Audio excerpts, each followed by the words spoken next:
सिया राममय सब जग जानी, करहु प्रणाम जोरि जुग पानी।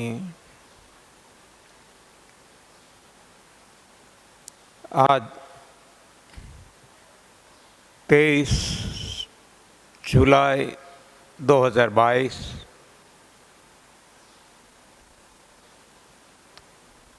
दादा भगवान मंदिर सूरत में 5 दिवसीय शिविर का तीसरा दिन, प्रथम सत्र।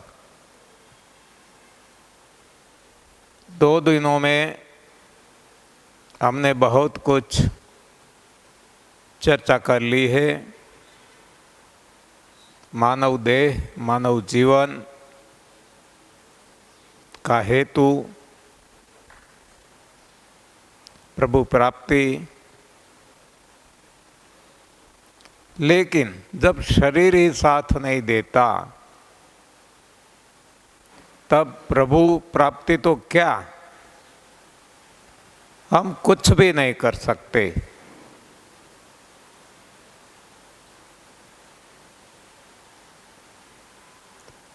तो शरीर क्यों साथ नहीं देता?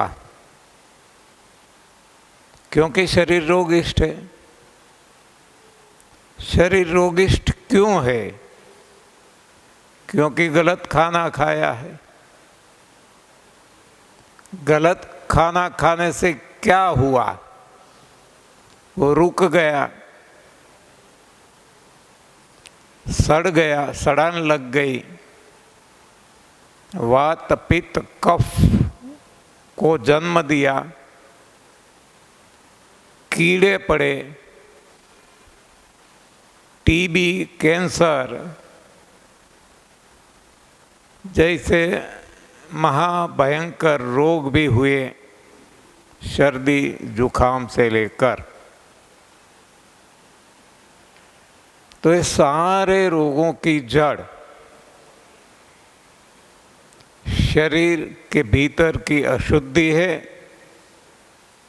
और अशुद्धियों का कारण गलत आहार है। गलत आहार हम क्यों खाते हैं? गलत आहार खा करके हमें रोगी होना पसंद नहीं है, लेकिन हमारी नासमझी है, हमारी अज्ञानता है। जो हमें स्कूल कॉलेजेस में पढ़ाया गया वैसा हम खाते हैं।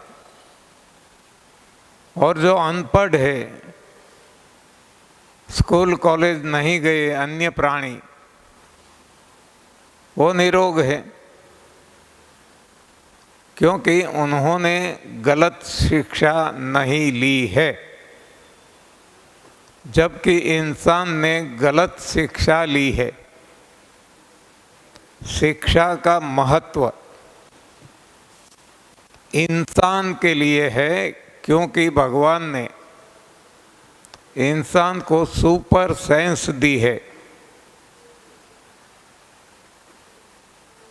इसलिए जैसा हमें सिखाया जाएगा, पढ़ाया जाएगा, उस हिसाब से हमारी मान्यता बनेगी, और उस हिसाब से हम हमारी जीवन शैली बनाएंगे, लाइफस्टाइल बनाएंगे। तो आज जो हमें सिखाया जाता है स्कूल कॉलेज में, इस हिसाब से हम खाते हैं। हमने देख लिया कल, कार्बोहाइड्रेट के लिए अनाज खाते हैं, प्रोटीन के लिए दालें खाते हैं, कैल्शियम और कैलोरी के लिए दूध से बनी चीज़ें खाते हैं। उसी तरह मांस, मच्छी, अंडे खाते हैं। आग पे चढ़ा के खाते हैं कि वो सुपाच्य हो जाए, बैक्टीरिया मर जाए। ये सारी भ्रमणाएं हैं, ये सारी गलत शिक्षा है, ये सारा अज्ञान है। वो जब हमें सही ज्ञान मिला ईश्वर की कृपा से, तब पता चला। तब तक तो हम भी गलत को सही मान के चलते थे, रोगी थे और मरने जा रहे थे। सुसाइड कर लेना तय कर लिया था। तो ये शिक्षा का महत्व केवल और केवल मानव जीवन में है। और कोई प्राणी के लिए शिक्षा महत्व नहीं रखती, और कोई प्राणी पढ़ने को भी नहीं जाता। लेकिन अपनी कॉमन सेंस से वो जानते हैं कि अपना भोजन क्या है, वो ही वो खाते हैं। इतना ही नहीं, वो इतना भी जानते हैं कि जैसा प्रकृति ने दिया, भगवान ने दिया, वैसा ही खाना है, इसमें कोई बदलाव नहीं करना है। कोई प्रोसेस, प्रक्रिया नहीं करना है, ना आग पे चढ़ाना है, ना स्पाइसेस यानी कि मिर्च मसाले डालना है। जैसा प्रकृति ने दिया वैसा ही खाना है। और वो ये भी जानते हैं कि डायरेक्ट तरोताजा तोड़ के खाना है, तोड़ के रखना नहीं है, स्टोरेज करना नहीं है, फ्रिज में रखना नहीं है। तो ये सब कुछ जानते हैं अच्छी तरह से, और इस हिसाब से वो निरोग है। वो ये भी जानते हैं कि जिसने हमारा शरीर बनाया, उसने ही हमारे शरीर के लिए भोजन की व्यवस्था की है, भोजन का निर्माण किया है। तो इसके अलावा कोई भोजन हमें नहीं खाना है। इसलिए हम देखते हैं वनस्पति अपना भोजन हवा और प्रकाश खाती है, पक्षी अपना भोजन अनाज व दालें खाती है, शाकाहारी प्राणी हाथी, घोड़ा, भैंस, बैल, गाय आदि वो अपना भोजन केवल और केवल घास खाते हैं। शेर, चीता, बाघ, वरु ऐसे मांसाहारी प्राणी शिकार करके मांस ही खाते हैं। दरिया, समंदर या तो पानी में रहने वाले प्राणी, पानी में जो भगवान ने उनके लिए भोजन दिया वो ही खाते हैं। तो यहाँ हर किसी को पता है कि हमारा भोजन क्या है, वो ही खाते हैं, ताज़ा खाते हैं, कोई मिर्च मसाला नहीं डालते हैं, आग पे नहीं चढ़ाते, कोई प्रक्रिया नहीं करते हैं और खुद उगाते नहीं हैं। देखो 84 लाख योनियाँ, इसमें से एक हमारी योनि है मनुष्य योनि। मनुष्य योनि की आबादी आज कही जाए तो सारी दुनिया में 800 करोड़ है। जबकि अन्य जितनी योनियां हैं इसमें आप मक्खी, मच्छर, बैक्टीरिया, अमीबा, छोटे छोटे सूक्ष्म जीव लेंगे तो हमारी जो इंसान की आबादी 800 करोड़ है, इससे कई गुना ज़्यादा हर कोई योनि में है। यानी कि कुल मिला के आबादी, इंसान की जो आबादी है इससे 84 लाख गुना ज़्यादा तो क्या, कई गुना ज़्यादा है, कई गुना। इसकी शायद गिनती भी हम ना कर सकें। फिर भी हम देखते हैं कि कोई भी प्राणी अपना भोजन खुद पकाता नहीं है, कोई खेती नहीं करता, कोई फार्मिंग नहीं करता और वो भूखे नहीं मरते, क्योंकि ये भगवान की जिम्मेवारी है। जिसने जन्म दिया उनकी जिम्मेवारी है कि अपने संतानों के भोजन की व्यवस्था करते हैं। जब से इस सृष्टि का आविष्कार हुआ, कितना समय होगा, कितने युग बीत गए होंगे, हमें पता नहीं है। कोई भी प्राणी ने अपने लिए भोजन का उत्पादन नहीं किया, कोई खेती नहीं की, और एक इंसान ही मूर्ख है कि जिसने अपने लिए भोजन बनाना शुरू किया। हाँ, मूर्खाणाम श्रेष्ठ कहे तो मनुष्य है, मानव है, जिसकी मति ही मारी गई है, सोचना ही बंद कर दिया है, और सोचता है तो दुर्योधन और रावण की तरह गलत दिशा में सोच रहा है और सारी क्रियाएं गलत कर रहा है। यदि हम प्रकृति के नियम को पालते हैं, यदि हम भगवान के नियम को पालते हैं, तो हमें कुछ भी करने की आवश्यकता नहीं है। जो आज कुछ करते हैं सब कुछ गलत करते हैं।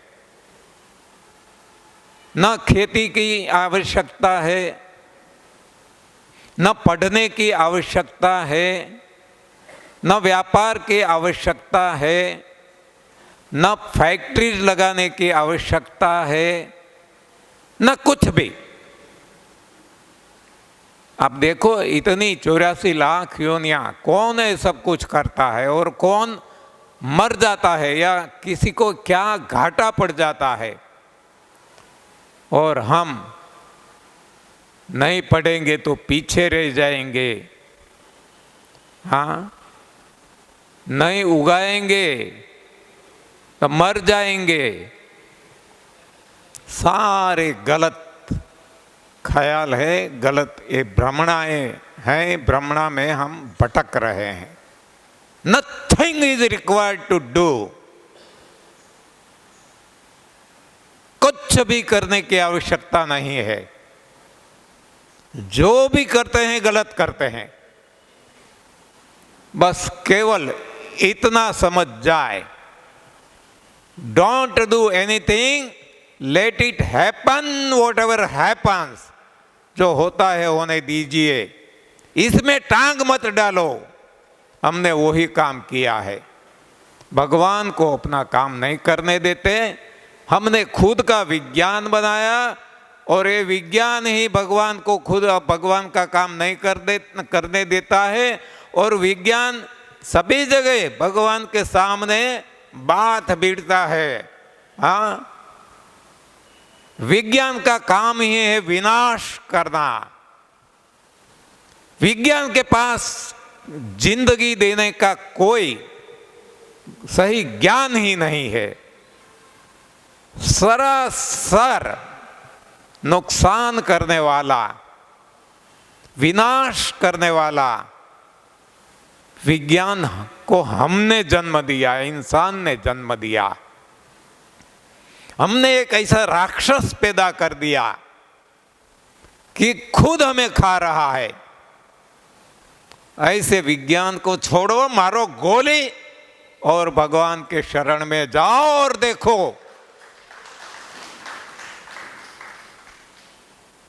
भगवान बार बार कहते हैं, माम केव शरणम व्रज, मेरे शरण में आ जा, तेरे हर कोई काम मैं लिपटा लूंगा, तेरे करोड़ों जन्मों के पाप मैं तुरंत मिटा दूंगा।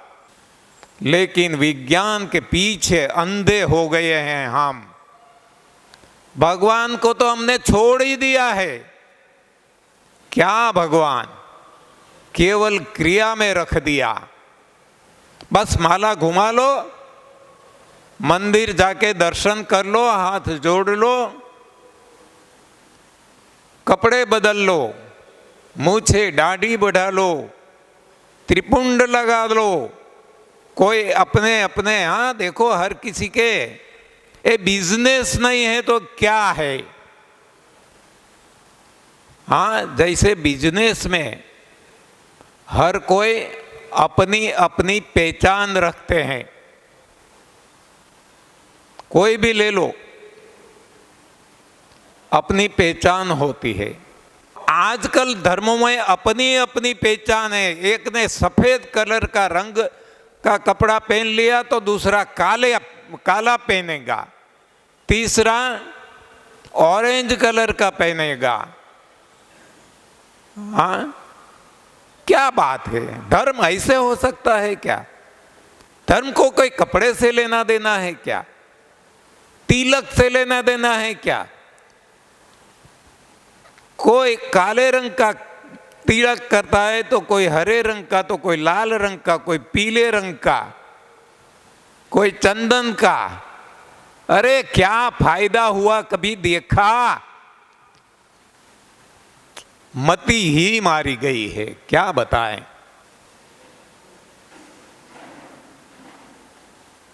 ना कपड़े बदलने से भगवान मिलते हैं, न माला जपने से भगवान मिलते हैं, न तिलक। ये अपना पेशा, अपना बिजनेस चलाने का ही एक गोरख धंधा है, या तो कहो अज्ञानता है। मान लो कोई ऐसे भी है जिसको 33 करोड़ देवता हम कहते हैं, हिंदू मानते हैं। मुस्लिम में खुदा कहते हैं, अल्लाह कहते हैं। इसमें भी कितना बंटवारा। जैनों में इसमें भी बंटवारा। जितने भी आप ले लो धर्म, सभी जगह बंटवारा बंटवारा बंटवारा। तो भगवान को हमने बांट दिया।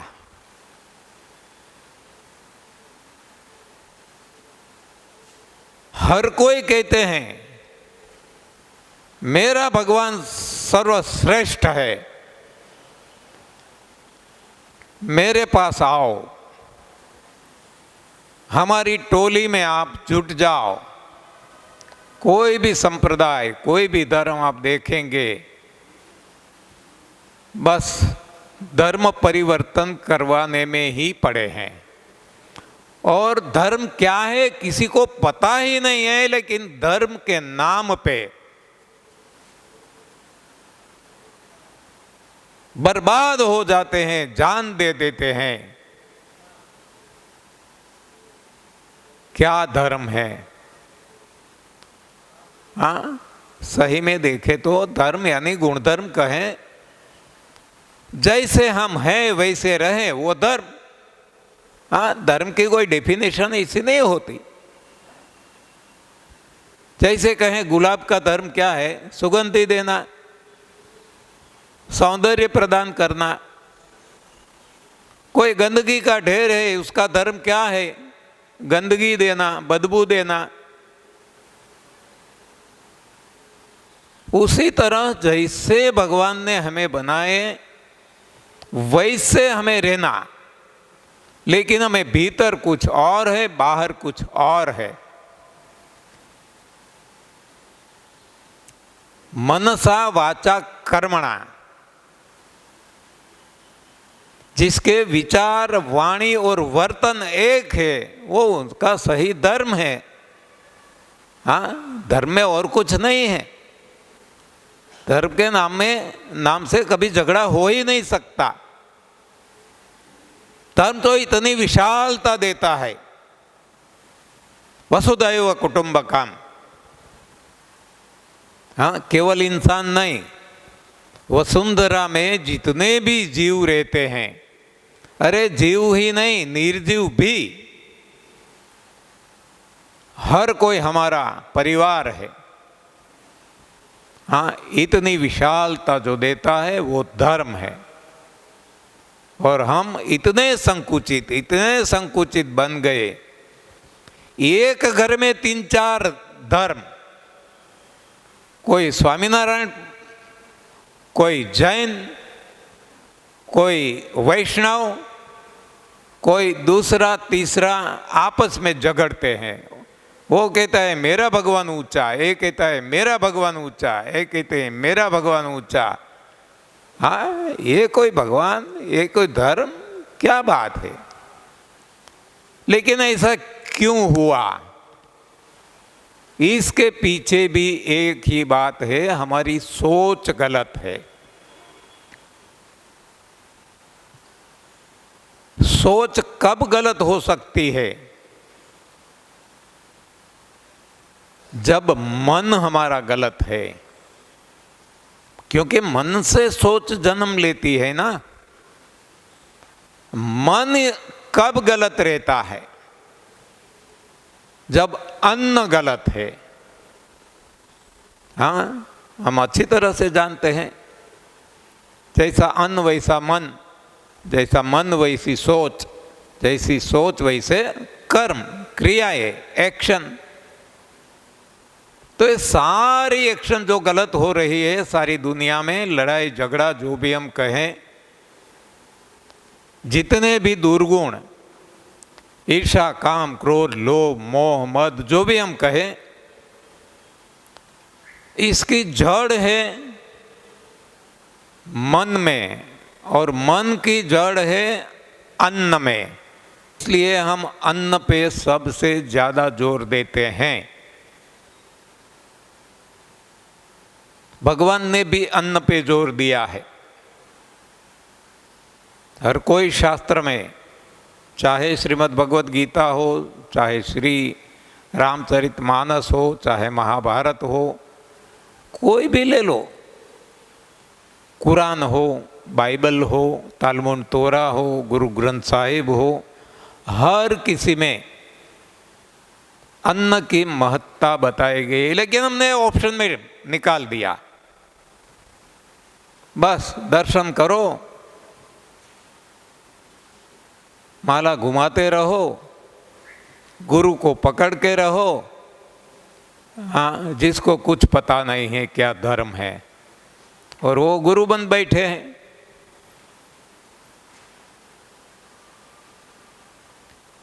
तो आज कलिकाल में जो कई सर्वोच्च स्थान पे हैं, हर फील्ड में, चाहे वो पॉलिटिकल हो, चाहे इकोनॉमिकल हो, चाहे रिलीजन हो, कोई भी फील्ड ले लो, तो वहाँ ऐसा लगता है कि ये माफिया गैंग बैठी हुई है। हाँ, कोई भी हो, क्योंकि वही तो आगे बढ़ता है। पॉलिटिक्स में भी आगे कौन बढ़ेगा? हमारे जैसे आम आदमी आगे नहीं जा सकेंगे। जो इसमें कोई माहिर है, हमसे वो उच्च स्थान पे जाएंगे, जिसके पास राजनीति है, जिसके पास खेला है।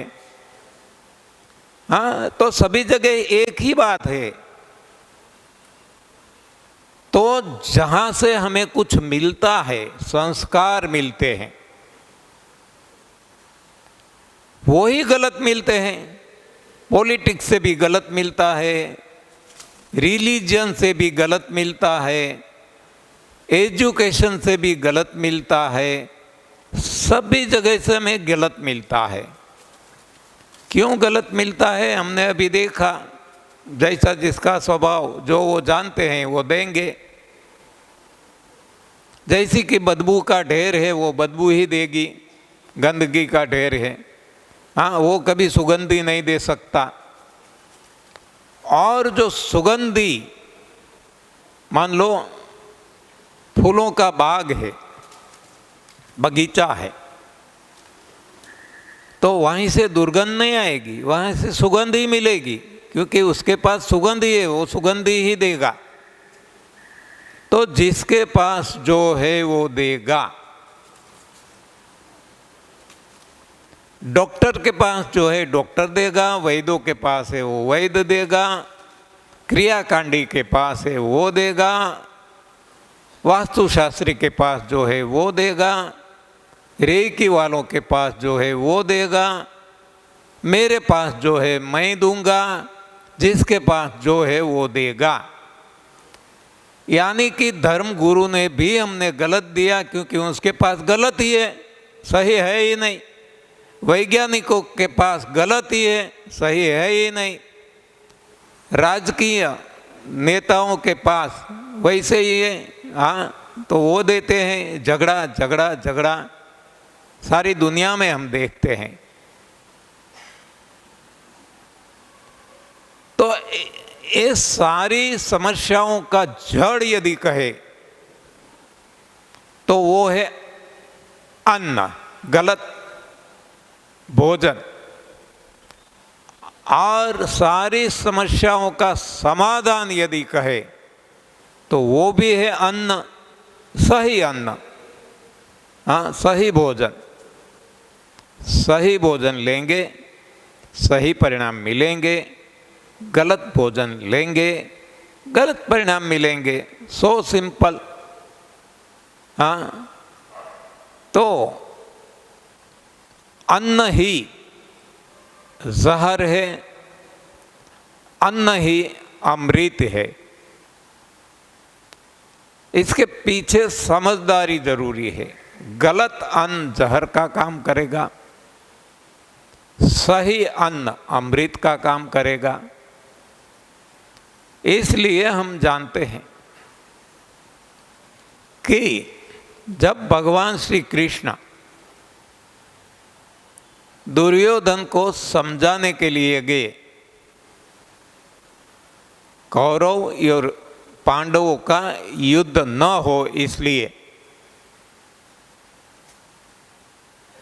तो दुर्योधन माना नहीं।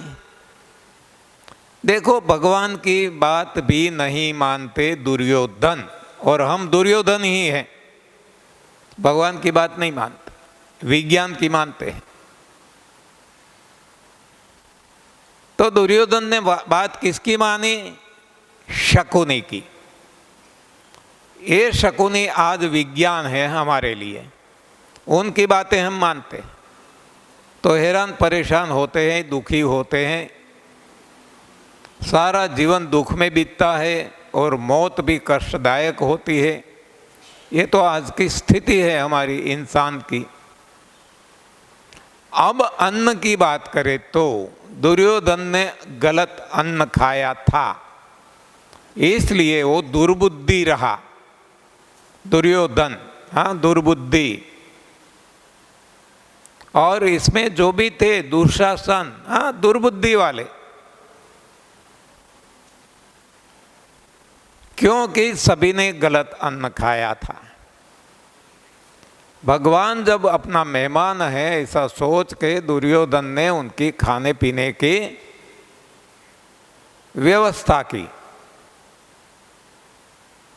हाँ, लेकिन भगवान जानते थे कि दुर्योधन का दिया हुआ मैं खाऊंगा तो मैं भी मतिभ्रष्ट हो जाऊंगा दुर्योधन की तरह। तो भगवान ने दुर्योधन को कहा, हाँ, कि ए दुनिया, ए महफिल मेरे काम की नहीं, मेरे काम, ये तेरे काम की है, तू खा और तू कर जो तुझे करना है, मैं तो चला। हाँ, विदुर जी के पास जहां पत्तियों का भोजन होता था तो भगवान ने वो खाया। ये अन्न का प्रभाव है। द्रौपदी का जब वस्त्रहरण हुआ, चीरहरण हुआ, द्रौपदी भीष्म पितामह को फरियाद करती है कि आप तो कौरव और पांडव दोनों पक्ष के पितामह, आप तो कह सकते थे ना, लेकिन आपने भी कुछ नहीं किया, मेरी बेइज्जती होने दी। तभी भी देखो भीष्म पितामह का जवाब, वो क्या कहते हैं, बेटी मैं लाचार था। द्रौपदी पूछती है ऐसी लाचारी कौन सी? तब वो कहते हैं कि मेरे पेट में दुर्योधन का अन्न पड़ा है। देखो ये है अन्न का प्रभाव। ऐसे महारथी भी जब समय आते हैं ये नतमस्तक हो जाते हैं। बहुत सारी जगह पे देखना मिलेगा अन्न का कैसा प्रभाव रहता है। अन्न का प्रभाव विपरीत देखें, भगवान राम, माता सीता जी, इनके दो बेटे लव कुश, हाँ, कैसा प्रभाव, इतने बाहुबली, हाँ, हर किसी को महात कर सके, हरा सके, इतने बुद्धिवान, बुद्धिमताम श्रेष्ठम, इतने सेवाभावी। देखो भगवान राम ने अपना जीवन सेवा में समर्पित कर दिया, खुद के लिए नहीं जिए वो, क्योंकि वो जानते थे कि अपने लिए जिए तो क्या जिए अपने लिए। हाँ, तो ये कोई जीवन नहीं है, औरों के लिए जीना है, प्रभु सेवा करना है, और वो ही प्रभु भक्ति है। माला घुमाना है कोई भक्ति नहीं है। माला घुमाना एक क्रिया है, लेकिन जब भाव भक्ति भाव नहीं है तो ये क्रिया को कोई महत्व नहीं रह जाता। और जब भाव सही है तो कुछ भी क्रिया नहीं करेंगे तो आवश्यकता नहीं है, और करेंगे तो इसका वहाँ कोई बाध नहीं है। यानी भक्ति भाव होना जरूरी है, लेकिन ये भाव भी कब आएगा? जब सही भोजन है तब। गलत भोजन खाएंगे और कितनी भी भक्ति करते रहेंगे वो केवल और केवल दिखावा रह जाएगा, खुद के साथ धोखा रह जाएगा, औरों के साथ, जगत के साथ हम धोखाबाजी करेंगे। तो यदि हमें भगवान की सही भक्ति करना है तो सही भोजन जरूरी है। हनुमान जी का भी भोजन हम देखते हैं वो क्या खाते थे? हाँ, समंदर पार करके लंका में गए। लंका में तो निशाचर थे, राक्षस थे, मांसाहारी थे, तो उन्होंने वहाँ जाके मांस नहीं खाया। उन्होंने वहाँ जाके ये प्लांट बेस्ड फूड, वनस्पति जन्य आहार, फल आदि सब कुछ खाया, क्योंकि वो जानते थे कि इंसान का सही भोजन क्या है, क्योंकि वो राम भक्त थे। तो हमारे जीवन में यदि हम बदलाव लाना चाहते हैं तो सबसे प्राथमिक जरूरत है भोजन का बदलाव। गलत भोजन छोड़कर सही भोजन। लेकिन एक पता कब चलेगा? यहां तो आपने जान लिया,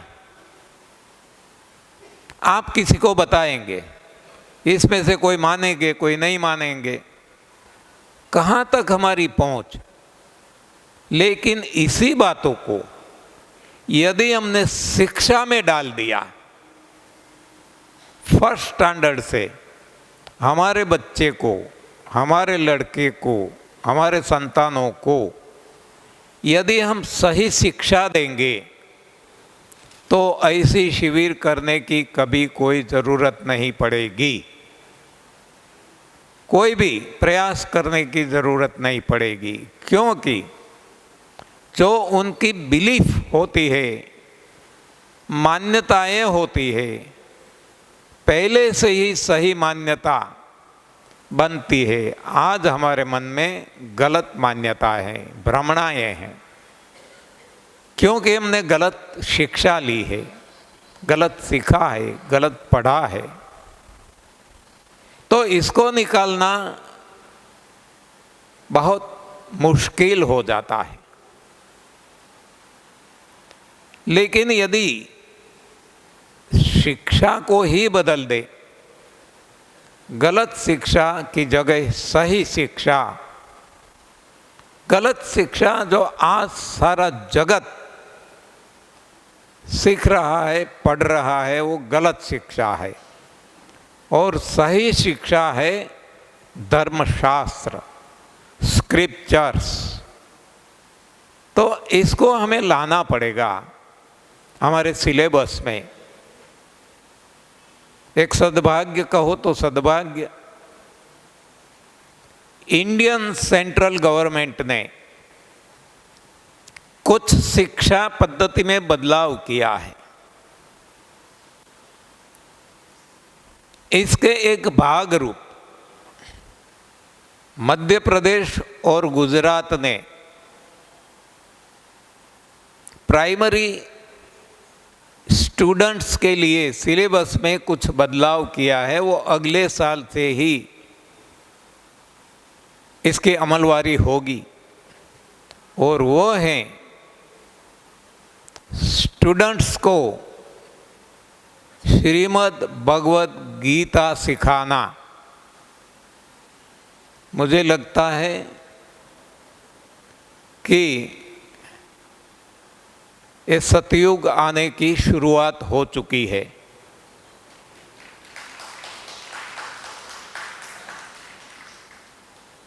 तभी तो ऐसा किसी को भगवान मति देंगे और ये करेंगे, नहीं तो ये साइंस के युग में, मैन मेड साइंस, ऐसी विचार आना भी मुश्किल है, और विचार आता है तो ये शिक्षा में बदलाव करना ना, ये भी एक हिम्मत चाहिए। हिम्मत नहीं है तो भी नहीं कर सकते हैं। आप सभी को मालूम होगा कि जब अंग्रेजों को इंडिया पे कब्जा करना था, ये 1885 की बात है, 1885 1985 की बात। इंग्लैंड से अंग्रेजों को, चुनिंदे अधिकारियों को, ऑफिसर्स को, एक्सपर्ट ऑफिसर्स को भारत भेजे गए। इनमें से एक थे लॉर्ड मैकॉले। आप जानते होंगे, लॉर्ड मैकॉले ने 2 फरवरी 1885 ब्रिटिश पार्लियामेंट में अपनी रिपोर्ट रखी कि मैं सारा भारत घुमा हूं, उत्तर से लेकर दक्षिण तक, पूर्व से लेकर पश्चिम तक, सारा भारत मैं सभी को मिला हूं। और मेरी ये राय है कि भारत पे कब्जा करना इम्पॉसिबल है, नामुमकिन है, कोई नहीं कर सकेगा। क्योंकि भारत की जो पब्लिक है, उनको जो विरासत में मिला है, एजुकेशन, संस्कार, कि वहाँ कोई दरिद्र नहीं है, वहाँ कोई भिखारी नहीं है, वहाँ कोई स्वार्थी नहीं है। इतना सुदृढ़ राष्ट्र है, इतनी सुदृढ़ पब्लिक है कि इसको हराना नामुमकिन है। लेकिन हाँ, हमें यदि हराना ही है तो मेरे ख्याल से एक तरकीब हम करें कि वहाँ की एजुकेशन सिस्टम बदल दे। वहाँ जो आजकल संस्कार दिए जा रहे हैं, शिक्षा दी जा रही है, इनको टोटली बदल दे। उन्होंने वो किया और वो सफल हुए। आज भी वो शिक्षा हमें पढ़ाई जाती है। आज 70 साल से भी ज़्यादा हो गए, हम स्वतंत्र हो गए, लेकिन हम स्वतंत्र नहीं है, हम परतंत्र ही है। हमारी मानसिकता आज भी गुलामी की ही है। तो इसमें से यदि हमें बाहर आना है तो शिक्षा को बदलना होगा। शिक्षा का कितना प्रभाव है, ये यहाँ हमें देखने को मिलता है। शिक्षा यानी केवल नौकरी धंधा, कोई डिग्री ले लेना, ये शिक्षा नहीं है। शिक्षा ही जीवन घड़तर है। शिक्षा ही हमारा लाइफ स्टाइल है। हमें कैसे जीना है, वो संस्कार हमें शिक्षा से मिलते हैं। लेकिन आज जो शिक्षा हमें स्कूल कॉलेज में पढ़ाई जाती है, ये हमें मानव से दानव बनाने वाली है। आज सारी दुनिया दानव में परिवर्तित हो चुकी है। इसलिए देखो कितने झगड़े हैं, कितने दुख हैं। लेकिन ऐसी शिक्षा होनी चाहिए जो कम से कम मानव को मानव बनाए और बाद में मानव से ऋषि मुनि बनाए, भक्त बनाए और अपना जीवन धन्य बनाए, अपना जीवन आनंद मौज मजा मस्ती से जिए। आज उल्टा है। हर कोई खुद को खुदा समझने लगे। हर कोई खुद के जज बन जाए, हर कोई खुद के डॉक्टर बन जाए, हर कोई स्वतंत्र, वो ही स्वतंत्रता है, ये कोई स्वतंत्रता नहीं है। अभी अभी कोरोना काल गया, कहाँ स्वतंत्रता? हमें नहीं पहनना है मास्क, पहनना पड़ता था, क्या करे, 1000 रुपीज फाइन, हाँ जेल में डाल देते। ये कोई स्वतंत्रता है क्या?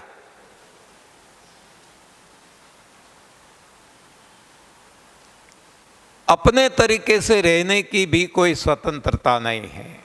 लॉकडाउन, हाँ घर के बाहर नहीं निकल सकते, स्वतंत्रता है? हाँ, स्वतंत्रता तो केवल और केवल इंसान के अलावा जितने प्राणी हैं वो स्वतंत्र है। देखो, हाँ कोई भी प्राणी ले लो,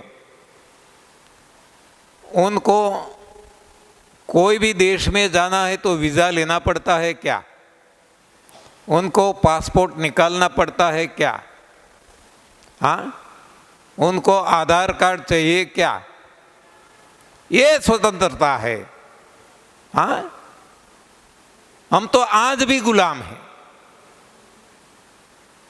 जिसको हम सत्ता देते हैं वो ही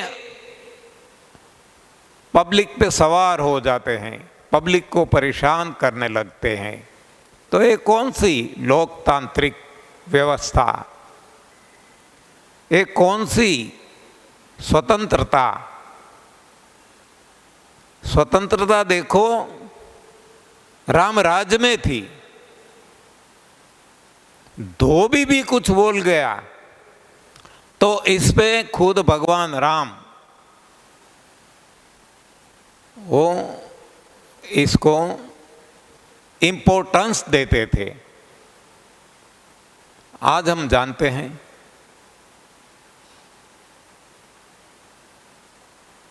अरे हमें किसी को मिलना है तो मिलने की भी आज़ादी नहीं है। मान लो हमें प्राइम मिनिस्टर तो छोड़ो, चीफ मिनिस्टर को मिलना है, नहीं मिल सकते हैं। ये कौन सी स्वतंत्रता? ये सब की जड़ में हम राजनीति करने नहीं आए, राजनीति हमारा विषय भी नहीं है। लेकिन ये जो स्वतंत्रता, जो हम कहते हैं हम स्वतंत्र हो गए, तो मैं कहता हूं ऐसी स्वतंत्रता, हाँ, तो इसके पीछे भी गलत सोच ही है जो रूल कर रहे हैं।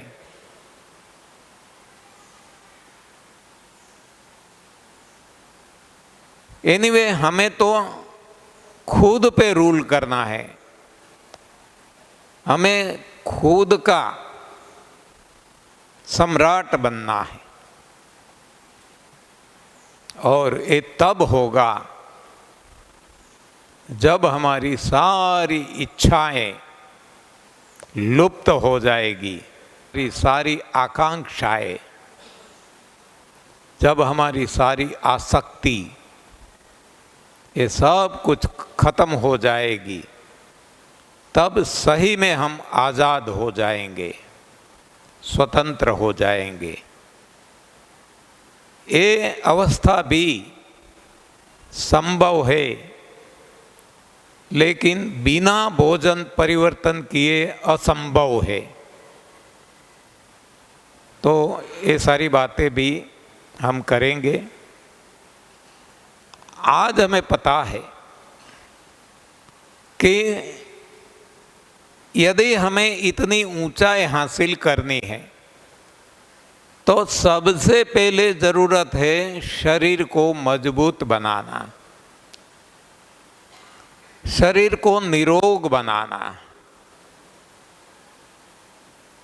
इसके लिए हमने देख लिया कि जब तक शरीर में कूड़ा कचरा भरा है, गंदगी भरी है, शरीर कभी निरोग नहीं बन सकता, चाहे कोई भी इलाज उपचार कर लो। जब तक भीतर कूड़ा कचरा भरा है, गंदगी भरी है, कोई भी फॉर्म में, सॉलिड फॉर्म में, लिक्विड फॉर्म में या गैस फॉर्म में, तब तक हमारा जीवन नर्क सा बना रहेगा, हमारा जीवन रोगिष्ट ही रहेगा। तो हमने कल देखा कि सबसे प्राथमिक आवश्यकता इंसान के लिए है और वो है सफाई। सफाई के 3 टूल हमने देख लिए, संजीवनी क्रिया, लंघन और रेचक रस। इससे इतनी सफाई हो जाएगी, इतनी सफाई हो जाएगी, और बाद में गंदगी नहीं डालना है, बाद में सही भोजन लेना है। तो अन्य प्राणियों की तरह हमारा जीवन भी निरोग हो जाएगा। देखो, अब अन्य प्राणी के लेवल में हम पहुंचते हैं। अब तक तो गिरे हुए हैं, हाँ, पशुओं से भी गिरे हुए हैं।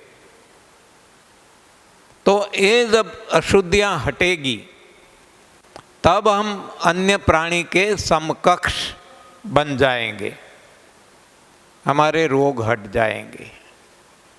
अब हमें सिजेरियन नहीं करवाना पड़ेगा बच्चे को जन्म देने के लिए। बच्चे का जन्म ऐसे हो जाएगा जैसे मलत्याग। आज तो मलत्याग भी नहीं होता, हाँ, इतनी कब्ज रहती है। मुझे थी, इसलिए मैं बताता हूँ। 8-8 दिन तक खाता था लेकिन जाता नहीं था, हाँ, कोई कमांड ही नहीं आता था, भला प्रयोग करना पड़ता था, फिर भी मलत्याग नहीं होता था। बहुत सारी दवाइयों का भी प्रयोग किया, विफल रहा, क्योंकि मैं गलत आहार खाता था। आज सही आहार खाने लगा, 29 साल हो गए, आज कोई भी समस्या नहीं है। जैसे अन्य प्राणी हम देखते हैं, उनको मलत्याग करने में कितना समय लगता है, हाँ, मिनट भी नहीं, आप देख लेना, गिन लेना, सेकंडों में हो जाता है। और हम टॉयलेट में जाते हैं तो दूसरे को वेटिंग में लाइन लगाना पड़ता है, हाँ, घंटे निकल जाते हैं और फिर भी सफाई तो नहीं होती। आज हमारी स्थिति ये आ चुकी है कि मलत्याग करने जाते हैं तो 1 2 3 गिनते हैं और बात खत्म, हाँ, केवल 3-5 सेकंड अन्य प्राणियों की तरह। उसी तरह से डिलीवरी हो सकती है कुछ सेकंड में, लेकिन कब? सही भोजन खाएंगे तब। ये पानी पूरी, भेल पूरी, दाल चावल रोटी खाएंगे, कभी डिलीवरी सहज नहीं होने वाली है, मल त्याग भी सहज नहीं होने वाला है, जीवन ही सहज नहीं रहेगा। हाँ, बर्बाद कर दिया है हमने हमारा जीवन। तो सफाई पे जोर लगाओ, हमने लगाया है, हम जानते हैं सफाई का क्या मूल्य है।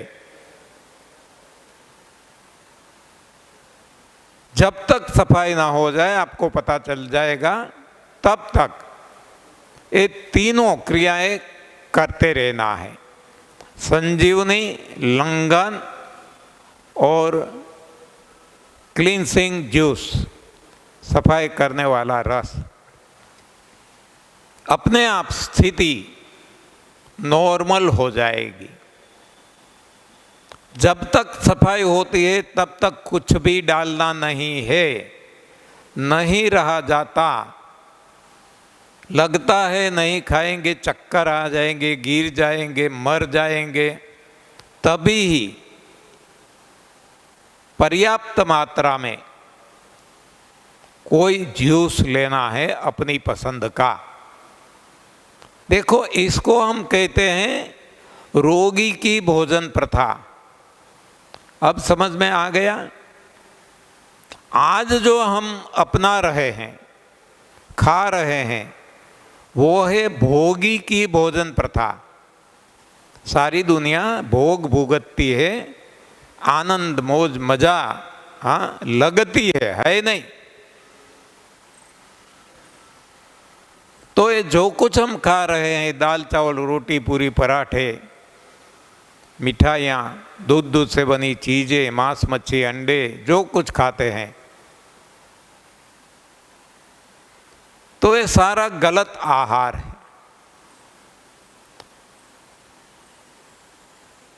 तो ये जो आहार है वर्तमान में जो सारी दुनिया खा रही है, वो भोगियों की भोजन प्रथा है, जो रोगों को जन्म देती है।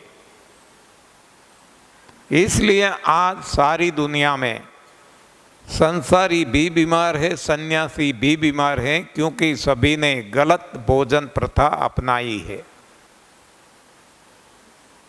तो एक भोजन प्रथा हो गई वर्तमान भोजन प्रथा, भोगी की भोजन प्रथा, जो रोगों को जन्म देने वाली है।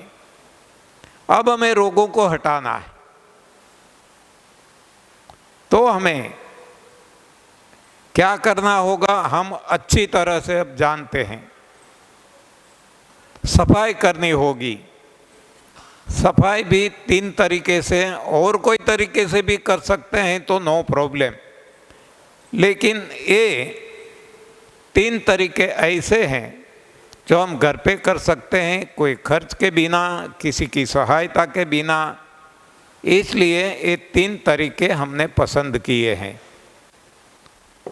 तो ये जो भोजन प्रथा हमने आपको बताई, इसको हम कहते हैं रोगियों की भोजन प्रथा, यानी कि रोग नाबूदी की भोजन प्रथा।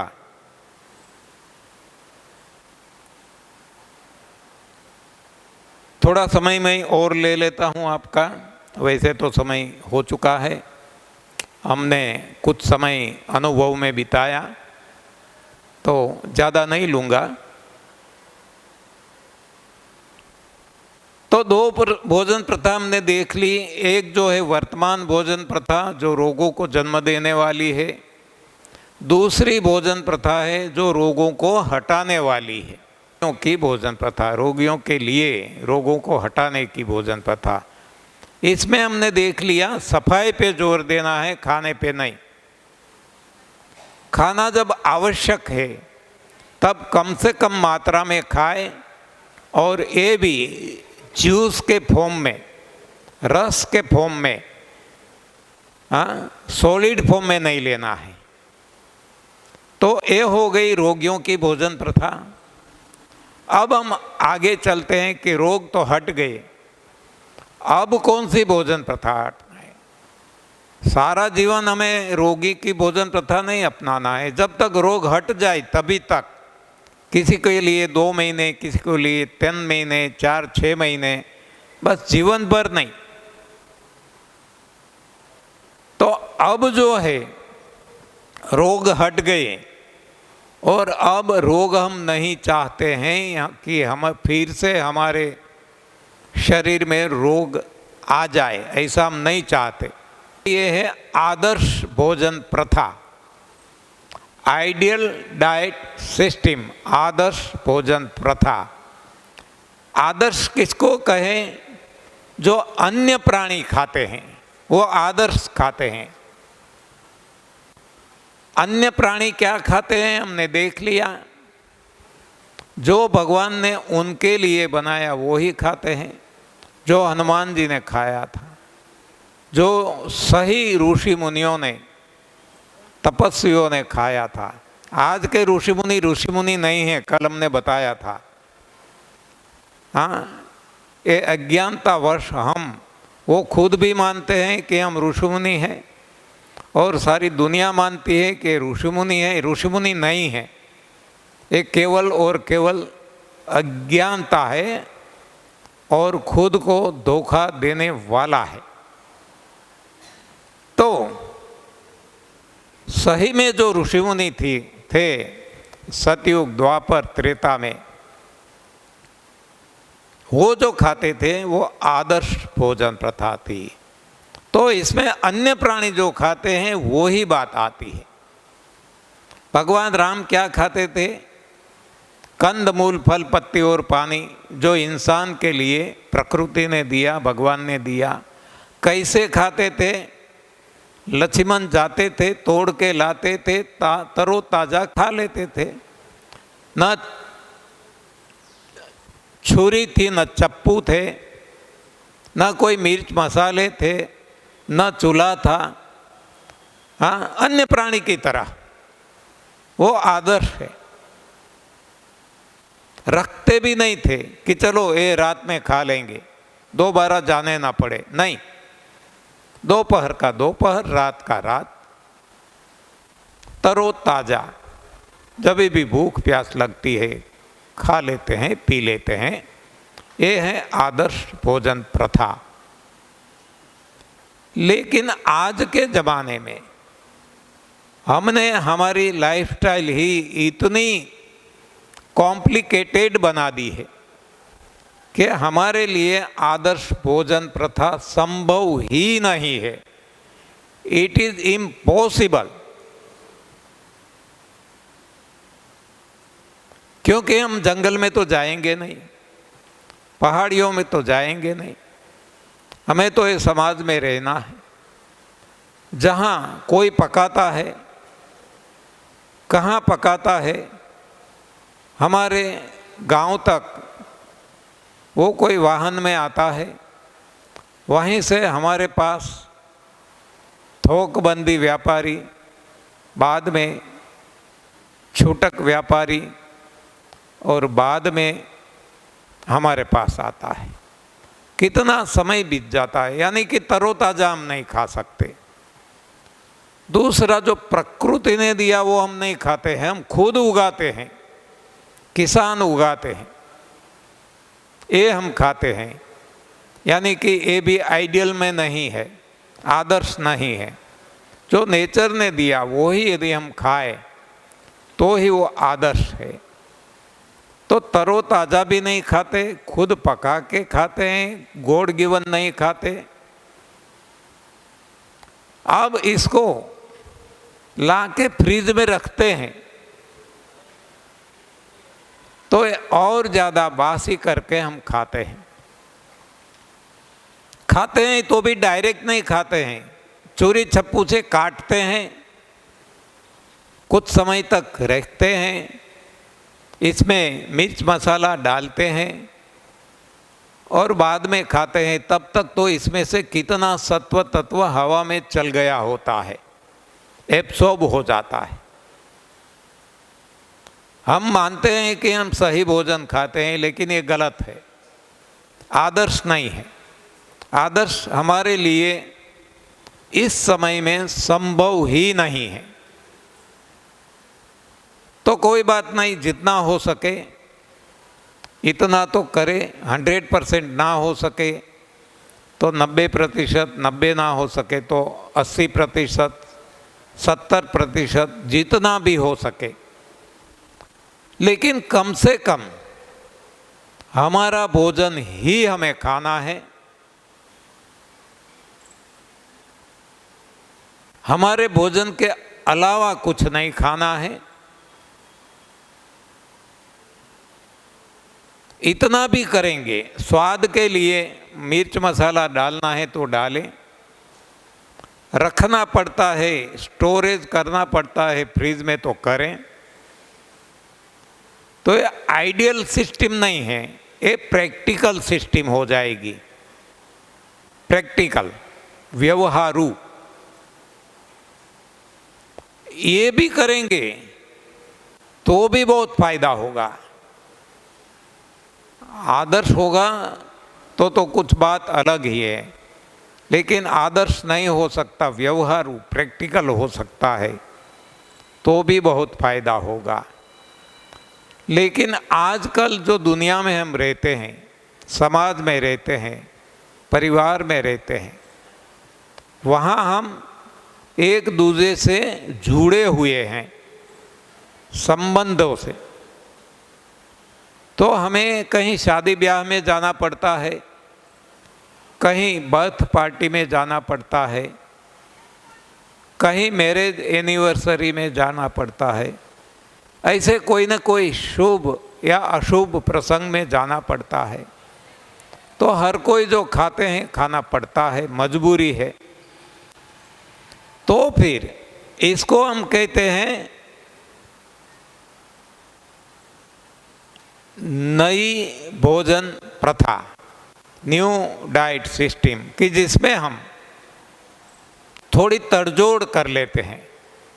रात को पकाया हुआ खा लेते हैं, पकाया हुआ खाने में अनाज दालें कम और सब्जी ज़्यादा, और ऐसा जब खाते हैं, ये मृत आहार है, ये टॉक्सिक आहार है, एसिडिक आहार है, तो इसको हटाना होगा, निकालना होगा। तो अब हम सुबह से लेकर 8 घंटे, उठने के बाद 8-10 घंटे कुछ भी ना खाए, केवल और केवल हवा पे रहे, और बाद में जो भी खाए हो सके तो क्लींसिंग जूस, नहीं तो कोई बात नहीं, जो भी गॉड गिवन है, सब्जी सलाद फल वो खाए। तो ये हो गई न्यू डाइट सिस्टम। लेकिन इसमें गंदा तो खाते हैं, मृत आहार खाते हैं। तो हफ्ते में 1 बार या 2 बार निर्जल उपवास कर लें, नवरात्र उपवास कर लें, और जब भी उपवास करते हैं तब संजीवनी क्रिया अवश्य कर लें, और जब उपवास छोड़ते हैं तो क्लींसिंग जूस अवश्य ले लें। तो ये हो गया न्यू डाइट सिस्टम, ऐसी भोजन प्रथा जिसमें हम भोग भुगत सकते हैं, लेकिन फिर भी निरोग रह सकते हैं। यानी कि भोजन प्रथा, भोगियों की भोजन प्रथा, जिसमें निरोग रहा जा सकता है। तो इतनी बातें यहाँ हम रुकेंगे। 4 बजे फिर से मिलेंगे और आगे की यात्रा जारी रहेगी। धन्यवाद, आभार, प्रणाम।